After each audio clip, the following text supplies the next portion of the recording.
सम्पूर्णमा आज चाहिँ हामी गण्डकी प्रदेशमा भर्खरै सोधिएको प्रश्नहरू हामी गर्नेछौँ 5औं लेभलको सिभिलमा है। प्रश्न नम्बर 1 मा रहेको छ कपी हिमाल कुन हिम श्रृङ्खला अन्तर्गत पर्दछ? पुरासमा पर्दछ है यो चाहिँ।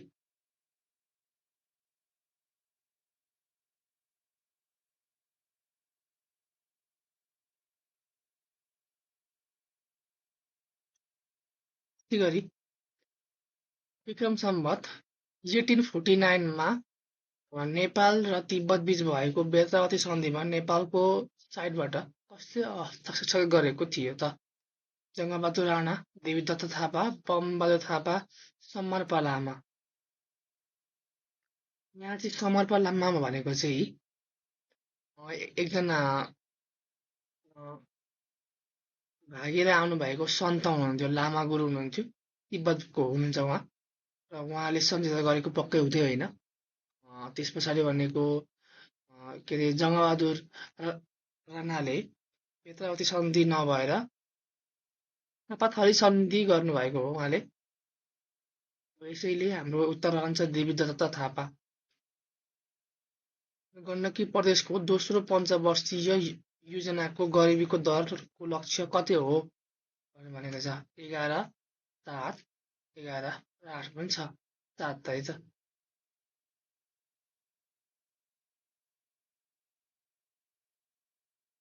राष्ट्रिय जनगणना 78 को नतिजा अनुसार कुल जनसङ्ख्या मध्ये अन्य लिङ्गीको जनसङ्ख्या कति रहेको छ भनेको छ? यसमा चाहिँ 109, 1918 र 2118 र 3938। यसको सही उत्तर रहेको छ 2198। मानव विकास प्रतिवेदन सन् 25 अनुसार नेपालीको औसत आयु कति रहेको छ त भन्दाखेरि सरी यो एट होइन, यहाँनिर यो अप्सन, त्यही भएर यहाँ 69.9 हो। प्रदेश सरकारको एकल अधिकार भित्र देखाएको मध्ये कुन कर पर्दछ? व्यवसाय कर, घर जग्गा रजिस्ट्रेसन दस्तुर, यातायात तथा सवारी साधन कर र कृषि आय कर। कृषि आय कर चाहिँ हाम्रो सही उत्तर रहेको छ। यहाँ चाहिँ भनेको अब प्रश्न नम्बर 7 मा प्रचलित निर्वाचन सम्बन्धी कानुनको नेपालको प्रतिनिधि सभाको चुनावमा समानुपातिक तर्फ पेश हुने उम्मेद्वारको बन्द सूचीमा कति प्रतिशत अनिवार्य रूपमा महिला हुनुपर्ने व्यवस्था गरेको छ भन्दाखेरि 50% है। 33% होइन कि तपाईँले झुक्किनुहुन्छ, 50% हो बन्द सूचीमा है। सार्कका वर्तमान महासचिवको कार्यकाल कुन मितिबाट सुरु भएको हो? 2025 अक्टोबर 23 बाट है। तलमध्ये सन् 25 को भौतिकशास्त्र तर्फको नोबेल पुरस्कार प्राप्त नगर्ने व्यक्ति को हुन्? झुक्किन सक्नुहुन्छ तपाईँहरू, प्राप्त गर्ने र प्राप्त नगर्ने भनेर। प्राप्त नगर्ने व्यक्ति चाहिँ उमर एम यगी हो है। आर्थिक वर्ष 82-83 को बजेटमा लैङ्गिक उत्तरदायी बजेटको हिस्सा कति प्रतिशत रहेको छ? 44.28 हो है। तलका वाक्यमध्ये कुन सही छ छनौट गर्नुहोस्। अभिलेख व्यवस्थापनले सूचनाको सुरक्षा र पहुँच सुनिश्चित गर्दछ। सबै अभिलेख सधैँ स्थायी रूपमा संरक्षण गर्नुपर्दछ। यो गलत हो, किनभने हामीसँग अभिलेख भनेको 4 टाइप्समा छ। एउटा भनेको अति नै महत्त्वपूर्ण जो कहिले नष्ट गर्न नमिल्ने, एउटा छ महत्त्वपूर्ण, एउटा छ युजेबल र एउटा छ सर्ट टर्मको लागि छ है। सर्ट टर्म भनेको चाहिँ एकदम नष्ट गरिहाल्नु पर्ने खालको हुन्छ नि, जस्तो बिलहरू भयो, भोजनहरू भयो, यस्तो यस्तो जिन्सी सामानको ल्याएको बिलहरू तिनीहरू। त्यसैले अभिलेखको जीवनचक्र भन्नाले अभिलेख सृजनादेखि नष्ट वा स्थायी संरक्षणसम्मका चरणहरू समेट्छ भनेर यो पनि ठिक छ। क र ग मात्रै सही उत्तर हो यसको। गण्डकी प्रदेश निजामती सेवा ऐन अनुसार निजामती कर्मचारीले पालना गर्नुपर्ने आचरणमा देखाएको कुन पर्दैन भनेको छ? यहाँ चाहिँ मताधिकार प्रयोग गर्ने भनेर बुझ्नुपर्छ। यसको मतलब चाहिँ भोट हाल्न जान नपाउने होइन कि निर्वाचनमा 13 मा के भनेको छ गण्डकी प्रोभिन्सको मुख्यमन्त्री तथा मन्त्री परिषद कार्यालयमा रहने प्रमुख सचिवलाई कसले नियुक्ति गर्दछ भनेको छ नेपाल सरकार मन्त्री परिषदले है यो गण्डकीमा मात्रै नभएर नेपालभरिको मुख्यमन्त्रीको कार्यालयमा नेपाल सरकारले गर्ने गर्दछ है त तरका मध्ये स्थानीय तहको अधिकारभित्र नपर्ने राजस्व कुन हो त भन्दाखेरि संस्थागत आयोग कर भ्रष्टाचार निवारण ऐन 59 अनुसार सार्वजनिक सम्पत्ति भन्नाले तलका मध्ये कसलाई बुझिन्छ प्रदेश सरकारद्वारा सञ्चालित विश्वविद्यालय स्थानीय तहको पूर्ण नियन्त्रणमा रहेको कम्पनी नेपाल सरकारको ऋणमा सञ्चालित संस्था माथिको सबै है देशभर अख्तियार दुरुपयोग अनुसन्धान आयोगमा आफ्नै कार्यालयहरू कतिवटा छन् त 7 वटा किनभने 7 वटा प्रोभिन्समा 7 वटा चाहिन्छ महालेखा परीक्षकबाट अन्तिम लेखा परीक्षण गर्दा कुन कुराको परीक्षण गरिँदैन तर्कशीलताको गरिँदैन किनभने त्यहाँनिर हाम्रो बोलीको कुनै भ्यालु छैन प्रमाणको मात्रै भ्यालु हुन्छ त्यसमा है त्यही भएर सुशासन व्यवस्थापन तथा सञ्चालन नियमावली 65 अनुसार कम्तीमा कति महिनामा सार्वजनिक सुनवाई गर्नु पर्दछ 4 महिनामा गर्नुपर्छ कम्तीमा है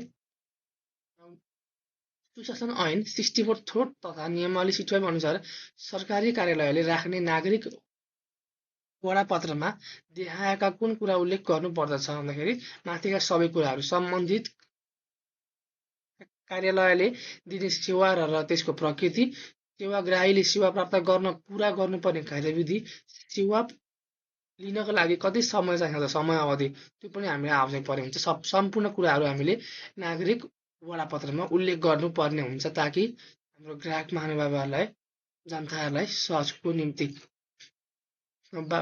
बल प्रयोग र सजाय नेतृत्व शैलीमा प्रयोग हुन्छ कुन शैलीमा हुन्छ अथोरिटेरियनमा when a canal is carried over a natural drain the structure provided is known as aqueduct यहाँ हामीले देखाएका छौं aqueduct भनेपछि नेचुरल ड्रेन एक्वाडक्ट भनेको के हो त ड्रेन डाउन यति चाहिँ गोक्ने है त ड्रेन डाउन भनेको के हो त हाम्रो ड्रेन चाहिँ मुनि छ माथि चाहिँ क्यानल छ भने चाहिँ हाम्रो के हो त एक्वाडक्ट हो र यदि हाम्रो ड्रेन चाहिँ फुल्ली फ्लो भइरहेछ है यसको पानीको लेभलले हाम्रो माथि पनि छुइरहेको छ अफसोस दिइरहेछ भने त्यो चाहिँ के भयो हाम्रो साइफन एक्वाडक्ट दुईटा कुरा हुन्छ siphon aqueduct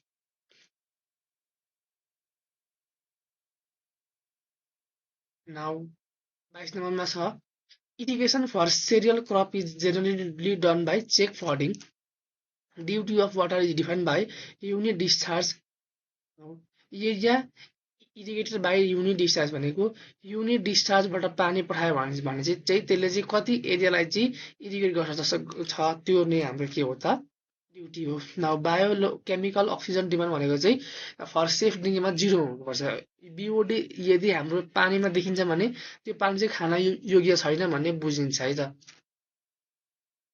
sewerage system is designed mainly to carry waste water and storm water है for controlling algae the most commonly used chemical in water supply system for safe waste is copper sulfate copper sulfate use गर्छौं हामी now for several procurement law Nepal up to 10% contract value can be variation by office in charge of gadget first class officer ले चाहिँ गर्छ यो now which of the following technique are graphical representation of project activity and time भनेको bar chart अथवा project र activity भन्नुस् अथवा time and activity भन्नुस् अथवा time and progress भन्नुस् हाम्रो बार चार्ट हामीले युज गर्छौं है त्यसमा now unit of payment of board चाहिँ भनेको केमा हुन्छ क्विन्टलमा हुन्छ है त जहिले पनि बारको कुरा आउँछ भने क्विन्टलमा गर्न नापिन्छ है which of the following does not include while making a cost estimate in government office income tax चाहिँ हामीलाई इन्क्लुड गर्नुपर्ने हुँदैन एस्टिमेट गर्दाखेरि नोच इज युज टु मेजर नोचले चाहिँ भनेको डिस्चार्ज मेजर गर्छ वेयरले पनि के गर्छ डिस्चार्ज मेजर गर्छ when a pipeline carry a liquid weighted perimeter means के हो त circumferential length of pipe हो है।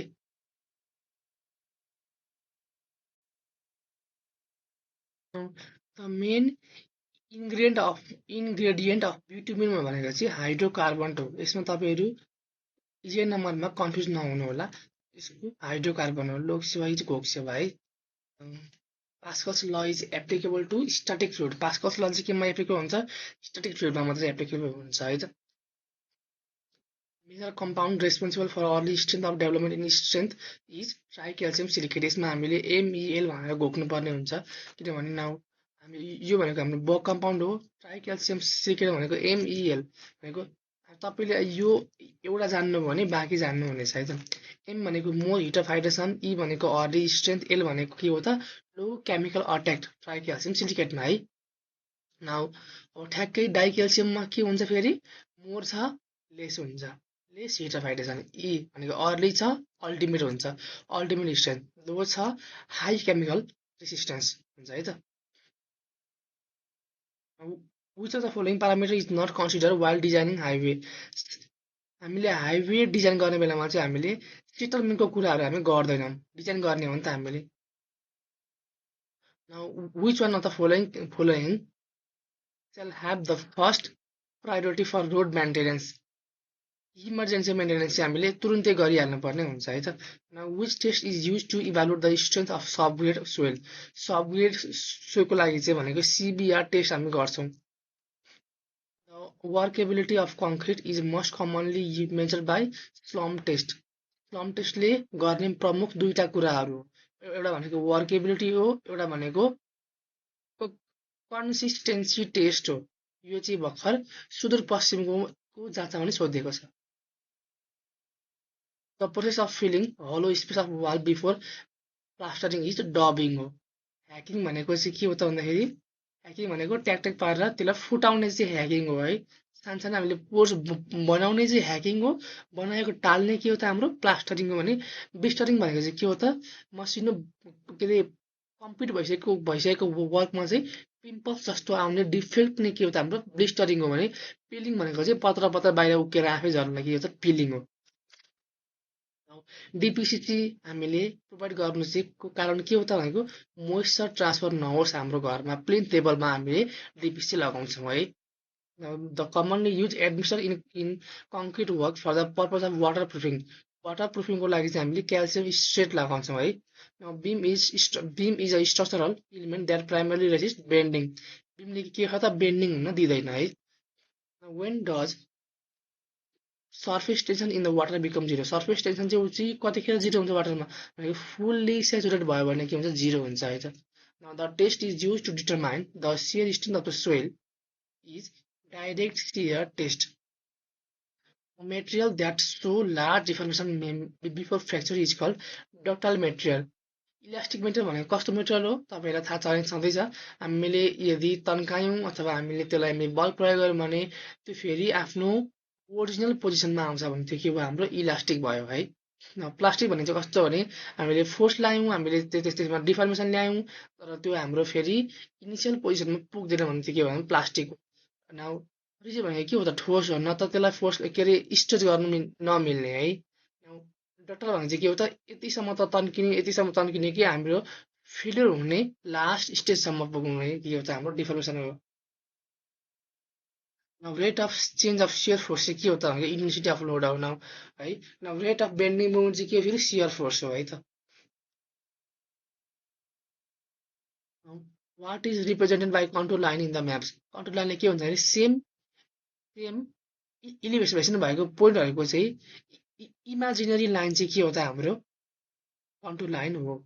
Whole circle bearing of line 210 भनेको चाहिँ 210 डिग्री 30 मिनट भनेको चाहिँ कति हुन्छ त भन्दाखेरि आरबी भनेको के हो त? रिड्युस बियरिङ भनेको हामीले रिड्युस बियरिङमा हामीले के गर्नुपर्छ? जहिले पनि कि नर्थदेखि इस्टमा लानुपर्छ कि साउथदेखि वेस्टमा लग्नुपर्छ भनेपछि यसमा के हुन्छ? हाम्रो जिरोबाट सुरु हुन्छ, यहाँ नर्थबाट जिरोबाट सुरु हुन्छ, यसरी गएर 360 हाम्रो यहाँसम्म पुग्छ है त।